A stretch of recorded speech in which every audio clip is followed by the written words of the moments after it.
Hello, True Spies listeners. Welcome back to our new assignment, True Spies Debrief. Here on the Debrief, we catch up with some of our favourite guests from the True Spies archive for a deeper look at the themes, events, and insights that fascinate them. If you like what you hear, subscribe to SPYSCAPE Plus for more exclusive debriefs at plus.spyscape.com. That's plus.spyscape.com. In this debrief, True Spies producer Morgan Childs catches up with David Tyson, a retired linguist who spent 25 years with the CIA. You might remember David from our two-part miniseries Team Alpha, which premiered in June 2022. He was one of the first Americans to enter Afghanistan after 9/11, and as a linguist, he was able to connect personally with the Afghan nationals who were allied with the United States in the fight against the Taliban. That's why, after the US withdrew from Afghanistan in the summer of 2021, David was particularly moved to help the people left behind under Taliban rule. In the wake of the withdrawal, David and his colleagues from CIA's Team Alpha created a non-profit organization called Badger 6 to assist America's allies in Afghanistan and their families, many of whom now faced threats to their safety and freedom. Morgan spoke with David about Badger 6 and about how he feels looking back on his career with the CIA, knowing what dire straits his former colleagues suddenly found themselves in 2021. David, thank you so much for coming back and talking with us. After Team Alpha's mission in Afghanistan, you continued to work with the CIA for another 2 decades. What can you tell us about what you've been up to since 2001, when listeners last heard about you, and now since your retirement? Well, after 2001, I continued to work in Central Asia and that part of the world, and was stationed in countries in Central Asia, South Asia, and the Caucasus. And my family was with me on those tours, and I worked in the embassy, in the stations in those countries, and continue to work mostly counterterrorism issues. I know it's a long time ago, but obviously after 2001, after 9/11, the terrorism mission for the United States, the military, the government, continued on for many, many years and was sort of the focus of a lot of government activities. Because al-Qaeda was not destroyed in Afghanistan, so to speak, and other terrorist organizations continued to be active, the agency and the military had counter-terrorist missions all over the world, and that's what most agency officers were involved in from 2001 up until perhaps 2010, 12, 14. Things started to shift again as the mission was considered complete, or the terrorist threat was diminished, especially al-Qaeda threat to the United States. So that's basically what I did for those years. And then in circa 2010, I came back to the United States with my family and started to work out of headquarters and continue to do the same things, but just out of headquarters. And then you retired right on top of the pandemic? Yes. Unfortunately, you have plans when you retire, and one of my plans was to travel mostly through the United States to see friends and visit my kids. And do hiking and outdoor stuff. And then the pandemic hits. I already retired. I think I retired in January 2020. The pandemic sort of comes into effect in January, February, March, or April. And so all those plans sort of kind of were put on hold. But I still traveled and did things. So that was fine.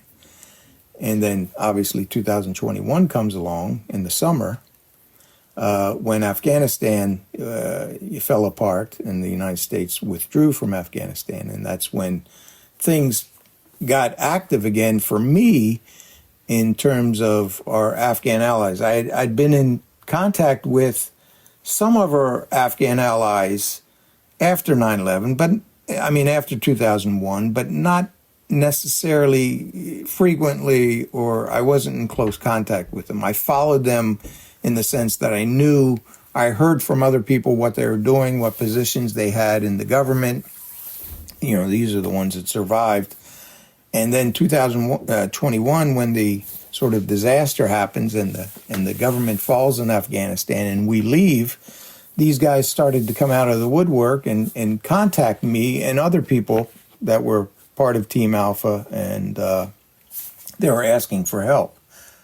Can you talk a bit about those relationships that you formed? Because I remember when we spoke, you and I last talked in 2022, and you said that you used the words really strong bonds, very strong bonds. And I wonder what those relationships were like so many years after your time on the ground. Right. That's a great question. And in the sense that I like talking about these things, and it's something I still obviously think about. So our relationships that were formed in 2001 were, in terms of time and so forth, were brief. These were only several months for the most part. Some of them spanned longer, but they were very intense relationships in combat, in situations and circumstances that are difficult. So, and these are Afghans, and I spoke the language, but still, it was a sort of a special set of circumstances where you get to know people in different ways, and they're not Americans, so the culture is very different, but still, and that makes it sort of more interesting and more curious, the bonds that you make with some of these guys. And over time, you develop sort of, you understand their personalities, who they are, you hear about their families, and you begin to form a picture of, certain commanders and cavalry commanders that, they stick in your mind, and some of them sort of help you more than others. Some of the bonds are stronger than with some of the other ones. And personally, I took pictures.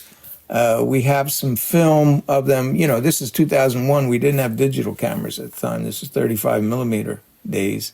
So I only took about 40 or 50 pictures total, I think it was, maybe more. Mm. And a lot of them didn't turn out. But after the fact, when you leave, you sort of leave quickly. It's not like you have this, period of saying goodbye. And, once the deployment's over, you leave and that's it. And back then, there were no cell phones in Afghanistan. There was no social media for us to keep in contact. So you had to keep in contact, if you did, via networks of friends and other people. And so that's, in short, after 2002, I did go back to Afghanistan several times, but in many cases, obviously these aren't social trips. These aren't tourist things. So I didn't get to link up with the old guys as I wanted to. It was all business. So as the years go by, 2000s go by, early 2000s, you sort of lose touch with people, although you sort of you hear about them from other people and you ask other people that what's going on. Some of these people became prominent in the Afghan government, in the military, and in the intelligence services. All of them that survived continued to fight against the Taliban and Al-Qaeda well into the 2010s and most of them until 2021. So I had an idea of who was where and who was killed later on. Many of the men were killed in the fighting that continued again for 20 years after I sort of left, or after our deployment. So when 2021 happened in July and August, I had a good idea where some of the men were, and I'm talking about 30 to 40 guys that we created sort of relationships with. I'm talking, personal relationships, people I knew by name, knew by the photographs. 30 to 40 people, and maybe 10 of them had been killed during this process. So, I'm sort of following or wondering what's happening to 30 to 40 people. Well, you're in a unique position because of all the people, the former intelligence officials, the former diplomats, the combat veterans who were in Afghanistan at the time and shortly thereafter, you were the rare one who actually could communicate with some of these people in their native language, which this must be for you now thinking about those people and those relationships. It must be so much more intense and so much more personal for you. Because you could really, and we talked about that in the episode, that you could really get to know them on a sort of relaxed, personal basis. Right. That's true, and that's something.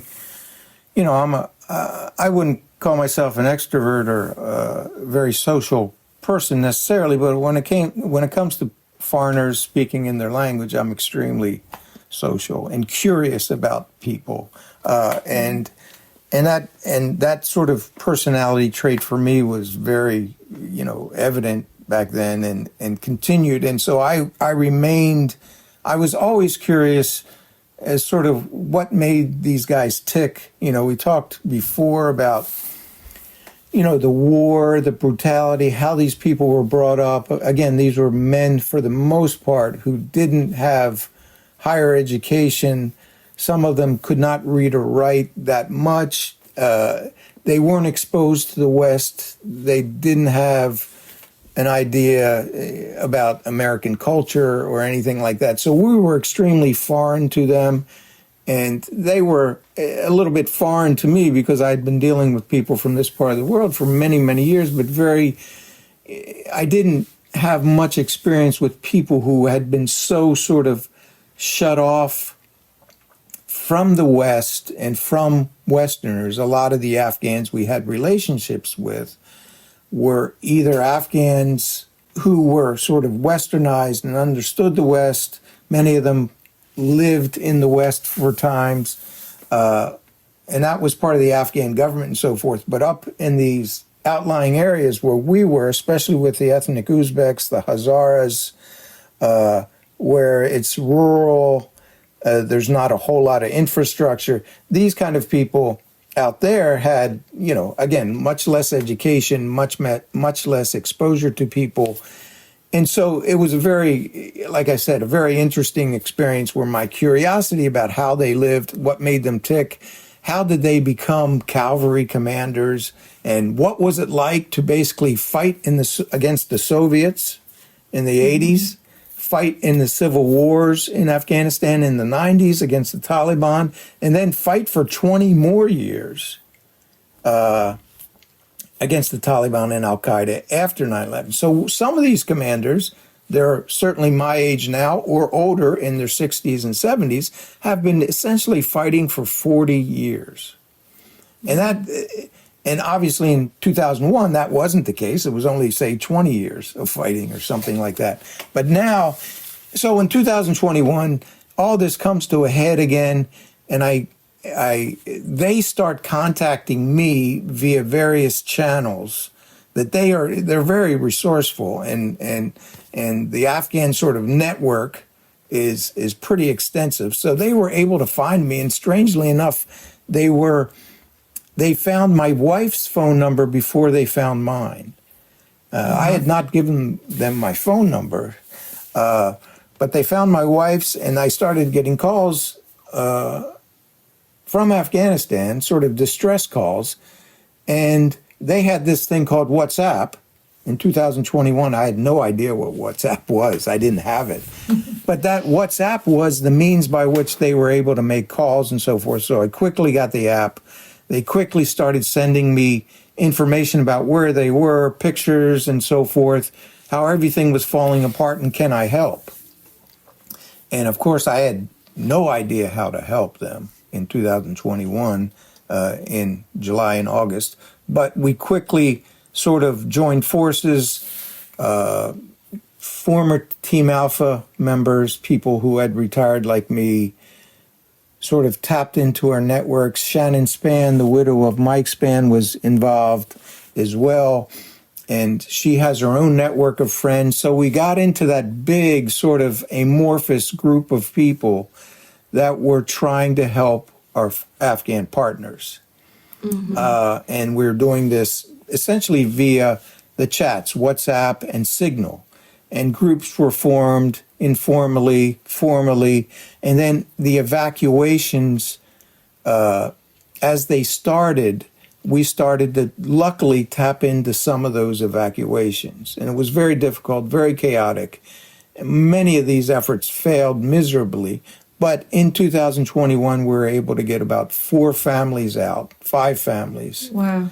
Of former commanders, cavalry commanders, who were in the right place and right time, and were able to either get into the Kabul airport successfully, which was a daunting task for them and very harrowing experience, or via other evacuation routes out of Mazar-e-Sharif in the north, or they exfiltrated themselves into neighboring countries, Pakistan, Uzbekistan, Iran, and so forth. And what does that assistance actually look like in practice? Well, back then it was simply getting people moved or getting them on evacuation flights. And like I said, we got 4 or 5 families out or parts of families out in 2021. But for the most part, everybody else was stuck somewhere. And moving them was usually what it took to move people involved these networks of friends, former military people, Afghans who were out. And, you know, there was sort of an understanding of the landscape in terms of evacuation routes overland to different places. And we started to move very modest amounts of money to our commanders and their families so that they could facilitate themselves their own travel out of Afghanistan. Again, it was a very chaotic period, but in many cases, it was possible for some of these men, at least, for them and their families to move to neighboring countries, as long as they had the finances to do so. And it was fairly small amounts of money. We're talking a couple $100s. And I'm speaking about my own experience with these guys. So sort of by the end of 2021, we had, say, out of the 30 to 40 families, we had about half of them already out of Afghanistan. 4 or 5 to 6 families in the United States via the formal evacuation that was led and sponsored by the U.S. military. And then other families on their own moved to Pakistan, got into Uzbekistan or Iran. And from there, again, this is before we created our charity organization. So we were just pooling money together ourselves. And again, it was small amounts, but a couple $100s was saving the lives of people, literally, in terms of getting them out, getting them, they're able to buy visas and buy the food and the transportation necessary to sustain them. So again, small amounts of money went a long way. And as 2022 came, Shannon Spann and I, and a couple other of the Team Alpha guys, along with an American Afghan who knew many of these commanders. He had immigrated himself many years before, but we got together and created this charity called Badger 6. It's Badger 6, SIX, .org. And that was created where we started to solicit funds for our Afghan allies. And Badger 6 itself was the call sign that was used by Mike Spann during the deployment in 2001. And Mike's widow became extremely active and sort of, it allowed us to get back together, Team Alpha and the Special Forces guys. It was a cause that we came together with and sort of reunited. Shannon got heavily involved and we reunited with her. So there's a sidebar to all this, is that it sort of really helped us personally, the sense of mission that we had to help our Afghan allies. brought us together, gave us a sense of purpose, and obviously it continues today. But so Badger 6 was formed, and it was all hit or miss. We're very amateurish and all these kind of things. But people volunteered their help in terms of data input, getting data, passport copies, and so forth, and then trying to work through the very, very frustrating bureaucratic State Department system of immigration. That's a whole nother ball of wax that probably is not worth talking about, but we started to get smart about how to start the processes for the various types of visas that would be necessary to get our families resettled. If it was impossible to do that to the United States, our goal was to get them set up somehow in a third country where they could sort of have a future. Because obviously the threat in Afghanistan for these men and their families was great. I think I mentioned we have about 10 widows whose husbands were killed from 2001 up until the evacuation. Some of the men were killed in 2021. A couple of the men were killed in 2001 and all those years in between. So we felt it necessary to help the widows as well. And I point this out because the widows suffered so much, not simply because their husbands, the breadwinners, were killed, but because when the Taliban came back to power in 2021, they went after families of the men who helped us and worked with us as well, not only the men themselves. One can sort of understand why the Taliban would want to have revenge against some of these people.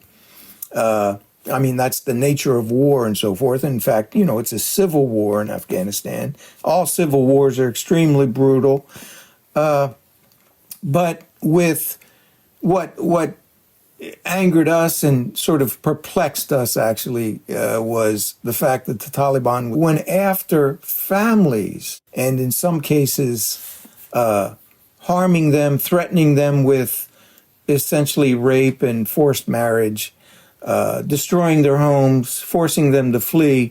And that was something that really got us moving, and the sort of call to action was that more intense for those people. And so here we are in 2024, and we've succeeded in getting about 12 of the families evacuated and resettled into the United States legally via the visa process, immigration visa process with State Department. And to clarify, I mean, there are thousands and thousands of people who have sought out help in the past 2 years, but you've chosen to focus on just those that were the very first to ally with the Americans. It's about 30 families, am I right? Yeah, 35, I would say. Yeah, and portions of them. The thing that might separate Badger 6 from other such organizations is that we're very focused and limited in a finite effort for the families that we know personally. These are men and families that we know personally. We have photographs, proof of who they were back then and now. And so it's not a large sort of open-ended effort. This is a very sort of focused and finite effort. And when these 35 families are resettled or safe and sound, so to speak, and then on their feet, hopefully Badger 6 won't need to really exist anymore. So, and we're hoping that, in the space of 2 to 3 years, we're totally finished.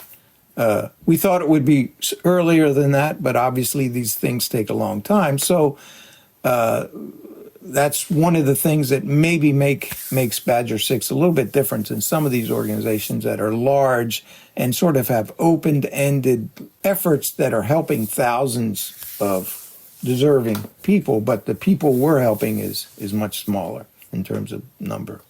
And how has your work evolved over the past going on 2 years? Well, the biggest, the two things that we had no experience with was fundraising and with State Department immigration processes.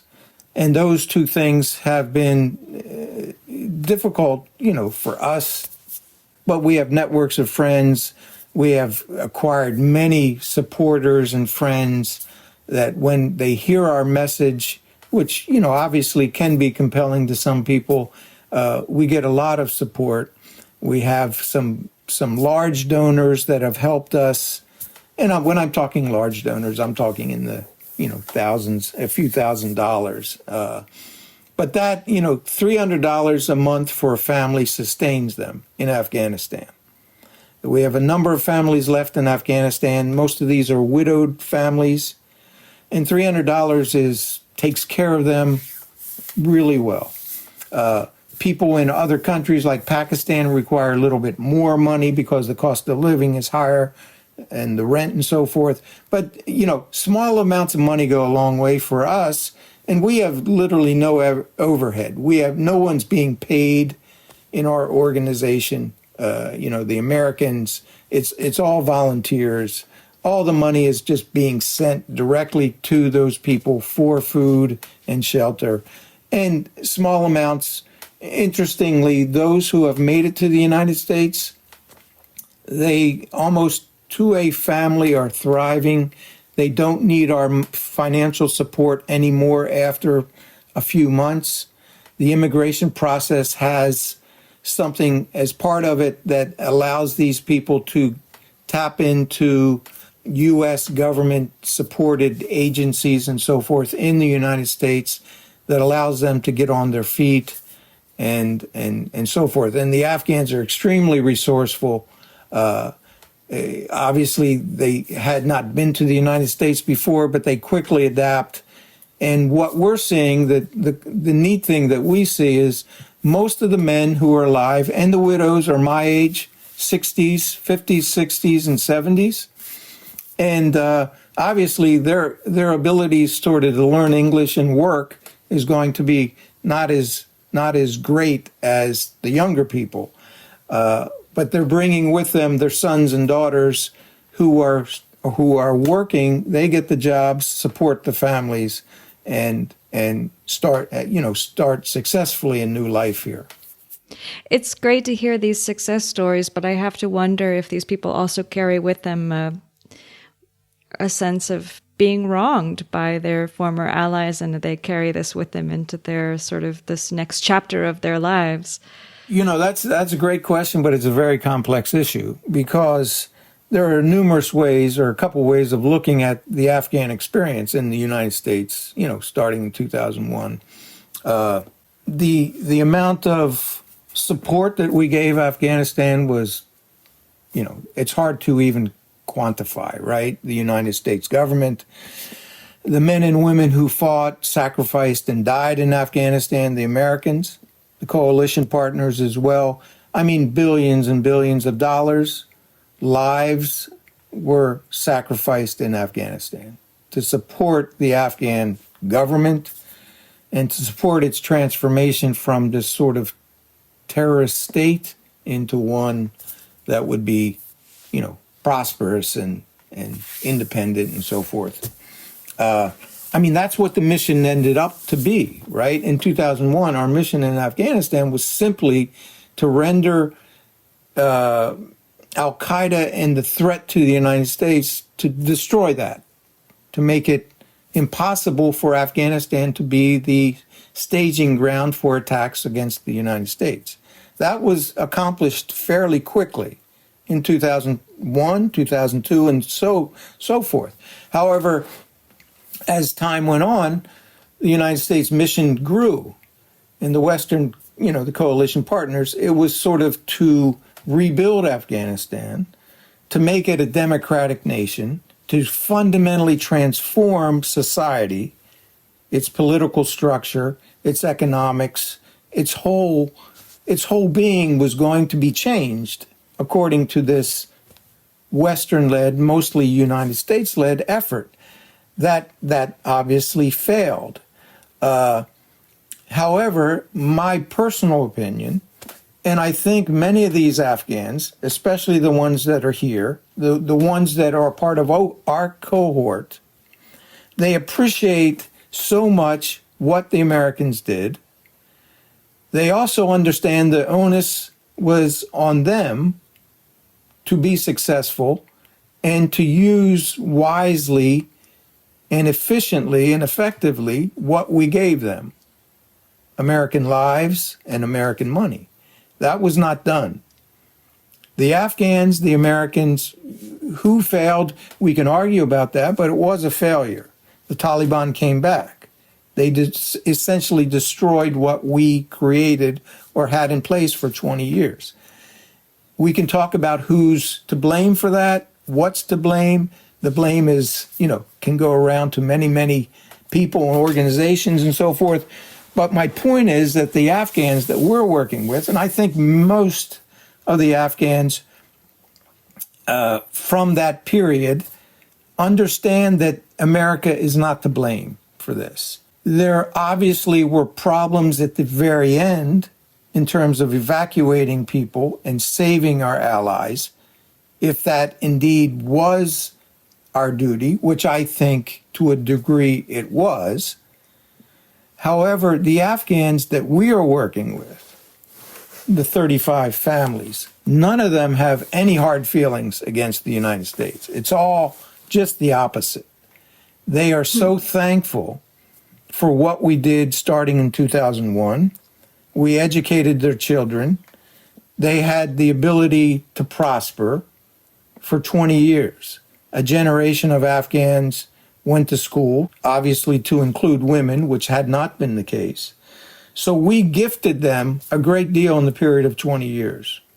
And in some cases it was, it didn't work out in many cases because of what's happened today with the Taliban. But the years of prosperity, these 2 decades of prosperity, are something that these people will forever remember and forever thank us for. And the fact that we are helping them now makes them even more appreciative and in a sense happy that we are there for them. I don't think necessarily the sense of entitlement, if you will, that the Afghans have that we're working with is zero.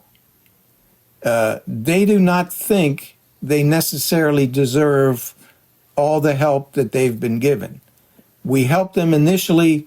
We ridded them of the Taliban and Al-Qaeda, and that's all they wanted. That's all they asked for.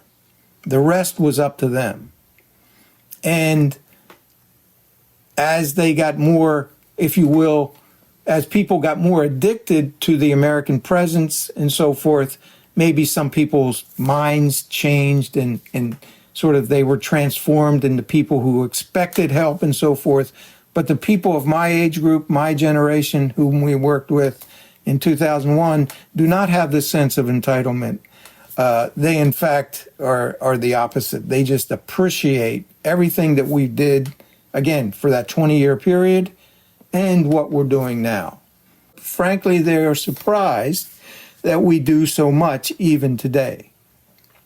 And they are extremely grateful that we bring them through our processes to the United States and help them resettle. And I'm not talking Badger 6 necessarily. That's obviously a big component, but that the U.S. government continues to be generous to them and allows them to come here.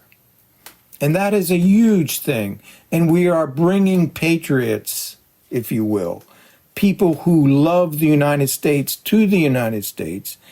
And they are some of the most patriotic people I know in terms of immigrants. I mean, immigrants can be greatly or usually patriotic for what they know they left behind in terms of the negative things, the difficulties, and what opportunities they have here, especially for their children.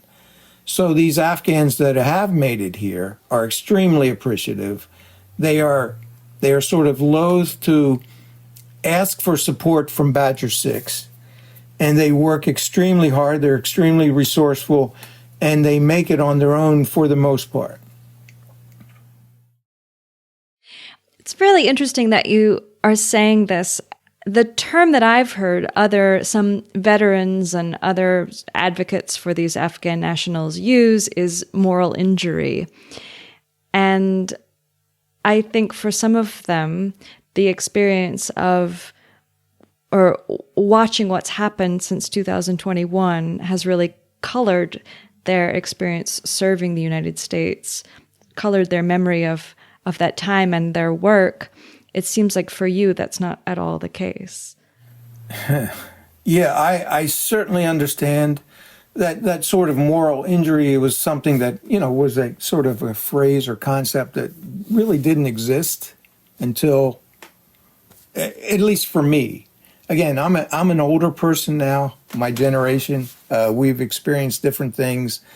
And the younger people that went to war in Afghanistan had a different experience than I did, essentially. I mean, I was part of a military sort of effort, but, I was working with individuals. We were so part and parcel of the, we were outnumbered 1,000 to 1 in terms of Afghans to Americans at that time, right?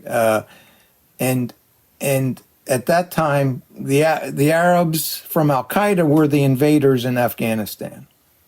The Americans in 2001 were a tiny, tiny number, and so we were just surrounded by Afghans, integrated with them.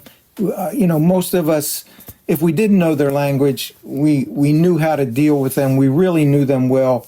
And obviously, there is a chance for moral injury out of all this. But the larger U.S. military, their experience with the Afghans is a bit different. And I don't want to diminish any of that or say one's better or one's different. There's no judgment involved. My experience was different. The expectations of the Afghans that I worked were different. And again, I do certainly 100% agree that the way we left Afghanistan was a tragedy, a self-inflicted wound that hurt us morally, that hurt the United States' reputation, and most importantly, obviously, hurt many, many Afghans and got many, many Afghans killed. That was a disaster, and I was not part and parcel of those later years where things started to get bad and Afghanistan was a difficult and negative place for Americans. It was a very hard thing to watch. I'm sure as a soldier in the U.S. military in the later years in Afghanistan, they had things like, I think, what do we call it? Friendly, the Afghans, some of the Afghans would be infiltrated. The Afghan military was infiltrated by Al Qaeda and so forth, or other terrorist organizations. They would shoot and kill Americans and so forth. There was a certain ambiguity. You didn't know who's friend or foe and so forth. Again, back in 2001, 2002, there was none of that concern. We had no concern about any Afghans harming us or anything like that. It was a very sort of black and white, good and bad situation. That all sort of changed a little bit later. And I think I'm going off a little bit on a tangent here, but my point is my experience is different than the younger soldiers, the younger people who went to war in Afghanistan. I certainly support their efforts, but we had different experiences. And sort of the Afghans of Badger 6 are from a different cohort because of their age, their generation, their ethnicity. They're from northern Afghanistan and so forth. Again, this doesn't mean a whole lot of difference in terms of how we help people and what moral injury is. It's just our experience is a little bit different, my experience. I feel injured, obviously. 2021 was an extremely, difficult time for us, for me, to watch what was happening. But I do say in the end, these Afghans, these men who fought with us in 2001, they went on to serve in their government and served their interests faithfully, if you will, the interests of Afghanistan. They were allied with us. They had opportunities. And in the end, unfortunately, they were squandered by the circumstances of Afghanistan, which can be, people are surprised by that, perhaps. I am not so surprised. I can't say I saw this coming. I did not see 2021 coming, but Afghanistan was not doing well for a number of years. Our efforts were failing in Afghanistan for a number of reasons that certainly I can't really combat. I'm not the Mr. Afghan guy. I don't know everything, but it is clear that in the end, we were doing things the wrong way, and Afghanistan was suffering because of it. And the very end of 2021 was the culmination of all those mistakes that we made, in spite of our great intentions and strong efforts otherwise. As we're speaking, I'm reminded of the fact that you told me that you were processing some of the things that you experienced in Afghanistan for many, many years afterwards. And I wonder if any of the work that you're doing now is an extension of that processing, or if you really think of these as two distinct chapters of your relationship with this part of the world. Well, of course, yeah, when you stand back and look on things, you're exactly correct in the sense that these are one and the same processes, that it's just sort of time. Time does what time does. I did not understand how I was processing things after my, experiences in Afghanistan in 2001, 2002. That, I did not know that I was, having a hard time necessarily. Because it's very hard to know what life is like without X, Y, or Z that's part of your life, right? And that process continued, and it was difficult, but I had great support in terms of my upbringing, in terms of my family, in terms of my work colleagues, and so forth. My personal journey, so to speak, my suffering was frankly, not that great, especially when you compare it to many, many other people and instances, and that's what I love to do. I've always loved to read biographies of people who have experienced difficult things, from the Holocaust, for example, and all these other trials and tribulations that people go through in life. And so, when I'm able to put all that in perspective, I feel pretty good. And the best thing that has happened to me personally, although it's been difficult, is finally being able to help the Afghans that helped us so much then and help them now. That is a great sort of healing process that I think many of us go through. The veterans, you talk about moral injury, that's why they're so involved in and passionate about helping these people, because there is a sense of, and I'll just say it, personally, this helps them heal themselves by thinking and understanding that they are helping other people. And that is I think that's a very underrated, in some circles, among some people, that's an underrated sort of therapy and, treatment that, we're very focused in our culture on ourselves and our self-interest. And unfortunately, our self-interest many times does not include helping others. And I think that's sort of a lost concept. And I think if more people got involved in that, that would be kind of neat. For me personally, I've only got involved in such things later in life. And that's an extremely good thing to do. For me personally, is it makes you feel good. It makes you, and obviously these things can be taken too far, but in the way I think we're doing things, it's a very positive experience for a lot of people. Well, David, thank you Is there something that I didn't ask you about that you'd like to talk about? Yeah, I think that's all. I would just, we are looking for help in the sense that, obviously financial help. Badger 6, solicits funds, and on our website, badger6.org, you can see a little bit of the story. The website needs updating. But we're also looking for people in different parts of the U.S. who are willing to befriend some of our Afghans. We have Afghans in Louisville, Kentucky. We have Afghans in Boise, Idaho, northern New Jersey, northern Virginia. I'm trying to think, Illinois, Moline, Illinois. And what the best thing is for our Afghans when they arrive is finding people locally that personally get involved. I'm not talking about donating large amounts of money or money at all. People who wish to befriend good people, nice, interesting people, Afghans, with some of them have large families, and the Afghans really enjoy. They're very, very social. They love social interaction. They value family values. They love American life, and they love to befriend and be social with Americans.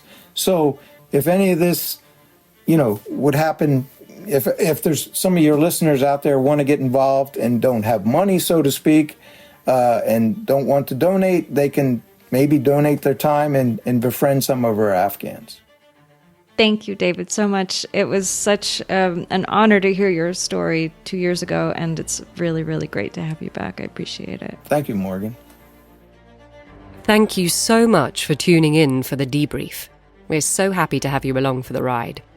We hope you enjoyed that conversation between our producer, Morgan Childs, and David Tyson. If you liked what you heard, more debriefs are available exclusively to SPYSCAPE Plus subscribers. You'll also be able to access other premium series, like The Razumov Files, our ambitious retelling of Joseph Conrad's Under Western Eyes. And for true crime fans, there's The Great James Bond Car Robbery, the story of the hunt for James Bond's most notorious set of wheels. Subscribers also get new episodes of True Spies early and ad-free. Subscribe to SPYSCAPE Plus at plus.spyscape.com. That's plus.spyscape.com. See you next time. A week and a half into their mission, Dostum told Team Alpha that his forces had captured 40 Taliban prisoners. The CIA officers were to pay them a visit, to stop by the dank sandstone caves where they were held in custody, and have a little chat. I wouldn't call them interrogations, more or less sitting down with prisoners and gather information from them. Naturally, David was one of the men selected for the job, and his colleague Mike was keen to join in. And so the next morning, they rode off on horseback to see these prisoners. They were being held in caves that had been dug out of the mountainside that had been used over the years. The door swung open, and Mike and David were confronted by the sight of these emaciated, stinking, dirty prisoners who were absolutely terrified. True Spies, the classics, from SPYSCAPE Studios. Search for True Spies wherever you get your podcasts.